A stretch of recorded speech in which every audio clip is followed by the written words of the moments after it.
was at university. I was studying international business, and I was also in my spare time I was a DJ, and I was very kind of interested in what was going on in the world, in terms of I didn't quite believe we were being told the truth by the media, so I was quite interested in not conspiracy theories, but just alternative views as what was going on. Particularly after September the 11th, I was very fascinated in what actually happened, and the government's and the media's response to that. So I suppose that kind of started me asking questions about the truth, what's going on, and what is the truth.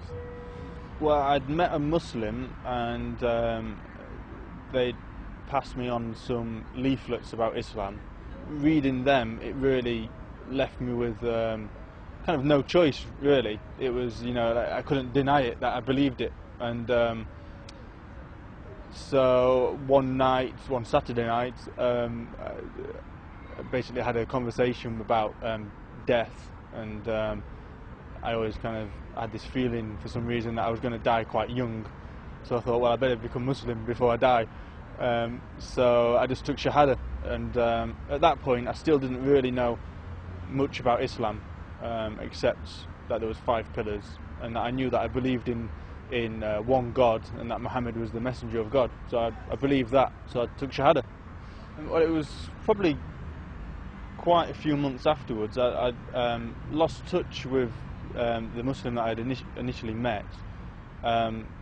So at that point I didn't actually know any Muslims, and it was just kind of me on my own doing what I thought was Islam, and then I was just lucky to meet some Muslims just randomly at the job I was working at.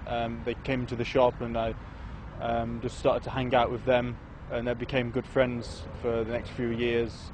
They were also new Muslims as well, so I was amazed because I didn't know that there was any other people embraced Islam. So it was just a real blessing, and so obviously spending time with them, I learned a lot more about Islam.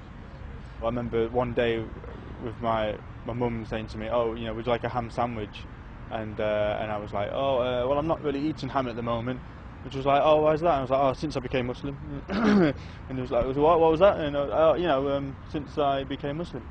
And she was like, "You're not a Muslim." And I just said, "Well, I believe in one God, and I believe Muhammad's the messenger of God, so I have to, therefore I am a Muslim." So she was just like a bit confused, like, "Oh." But I had it very easy compared to a lot of people whose family and friends disown them. I had it very easy. My parents were very liberal and laid back, and they've always been like that. Always kind of let me let me find my own way. So yeah, very lucky. Some Muslims might think that becoming Muslim is like the end goal, but really becoming Muslim is just the start. And when you pursue the path, everything changes in your life. And I think also it puts people off Islam because they realise that things are going to change. But really, you have nothing to be scared about, because Islam means submission to God. So how could Allah could bring you into Islam and then make it difficult for you? It doesn't really make sense. So anyone who encounters Islam, they have to be true to themselves, and they will kind of feel inside, they'll acknowledge that they need to return to their Lord and submit to Him. And so it's anyone really who's thinking about Islam, then I would say follow your heart, be sincere, and as long as you do that, then you have nothing to worry about. It will guide you to Islam.